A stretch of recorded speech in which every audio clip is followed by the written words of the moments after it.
আসসালামু আলাইকুম। Hello viewers, কেমন আছেন সবাই? আশা করছি সকলেই ভালো আছেন, সুস্থ আছেন। আজকে আমি আরেকটি ব্লগ শেয়ার করছি আপনাদের সঙ্গে। এখানে বেশ কয়েকটি ফুটেজ আছে।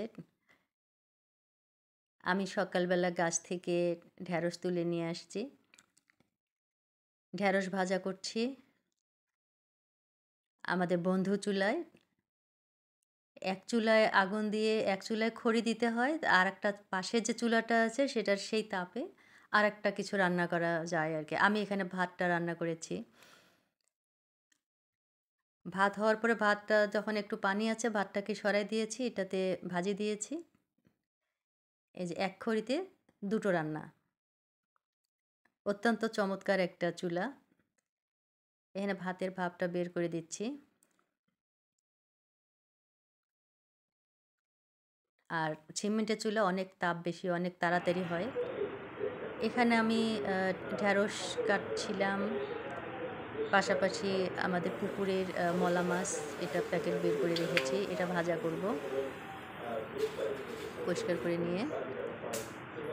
আর ঢ্যাঁড়স কাটতে গিয়ে যে ম্যাচিউর যে ঢ্যাঁড়সটা যেটা আঁশ আছে, ওটা খাওয়া যাবে না। ওটা আমি পিস করে কেটে নিয়েছি। ওটা আমি একটা কাজ করব, সেটা আমি একটু পরে আপনাদেরকে দেখিয়ে দিচ্ছি। আমি গ্লাসে পরিষ্কার করে ১ গ্লাস পানি নিয়ে নিচ্ছি।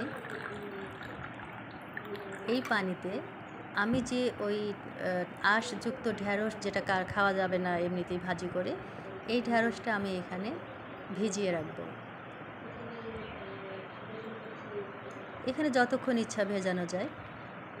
এর যে নির্যাসটা আছে, এটা আপনার সর্বনিম্ন ২ ঘন্টা আপনি ভিজায় রাখবেন।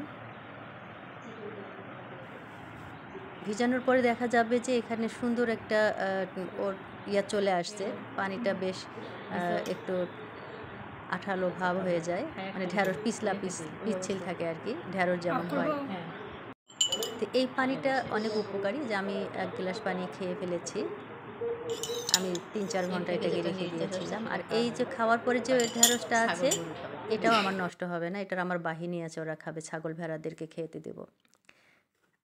তারপর আমি বিস্কিট তৈরি করব। এখানে বিস্কিটটাকে কেটে নিয়েছি। তারপর কাঁটা চামচ দিয়ে একটু ডিজাইন করে দিচ্ছি। এইভাবে সবগুলাকেই আমি ডিজাইন করব। কাঁটা চামচ দিয়ে একটু কাট হয়ে যাচ্ছে। এটা এভাবে ডিজাইন করে তারপরে ওভেনের ট্রেতে নিয়ে উপর দিয়ে একটু এভাবে আমি প্রত্যেকটাই কাঁটা চামচ দিয়ে ডিজাইন করে নিয়েছিলাম। নেয়ার পরে আমি ওভেনে এটাকে বেক করে নিয়েছি ৪০ মিনিট। ৪০ মিনিট সর্বোচ্চ না, কিছুটা। আর এটা হচ্ছে যে চালের আটা দিয়ে একটা ফুল তৈরি করা হয়েছিল। এটাও একটা সুন্দর নাস্তা। অনেক মজাদার। আর এখানে হচ্ছে চিকেন বান তৈরি করেছিলাম। এটাও আমি ওভেনে করেছি। চিকেন বানটা তো অত্যন্ত মজাদার হয়েছিল। খুবই সুন্দর হয়েছিল। তারপর আমি একটু চিকেন ফ্রাই করব। তার জন্য ব্যাটার তৈরি করে নিয়েছি। এখন আমি ডুবো তেলে ভাজবো। এভাবে একটা লোহার কড়াইতে, আসলে আপনি ভাজাভাজি লোহার কড়াইতেই করা হচ্ছে বেশিরভাগ সময়। চুলায় হলে লোহার কড়াই, চুলা বা গ্যাসের চুলা, আগুনে যেটাই হোক, গ্যাসের চুলা।